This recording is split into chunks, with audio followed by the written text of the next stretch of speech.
زبور 1. حقیقی مبارک حالی۔ مبارک ہے وہ آدمی جو شریروں کی صلاح پر نہیں چلتا اور خطا کاروں کی راہ میں کھڑا نہیں ہوتا اور ٹھٹھا بازوں کی مجلس میں نہیں بیٹھتا،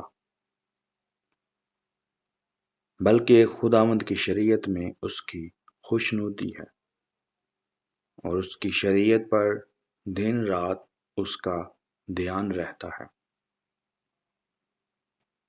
وہ اس درخت کی مانند ہوگا جو پانی کی ندیوں کے پاس لگایا گیا ہے، جو اپنے وقت پر پھلتا ہے اور جس کا پتا بھی نہیں مرجھاتا۔ سو جو کچھ وہ کرے گا بارور ہوگا۔ شریر ایسے نہیں بلکہ وہ بھوسے کی مانند ہے جسے ہوا اڑا لے جاتی ہے۔ اس لیے شریر عدالت میں قائم نہ رہیں گے، نہ خطا کار صادقوں کی جماعت میں، کیونکہ خداوند صادقوں کی راہ جانتا ہے، پر شریروں کی راہ نابود ہو جائے گی۔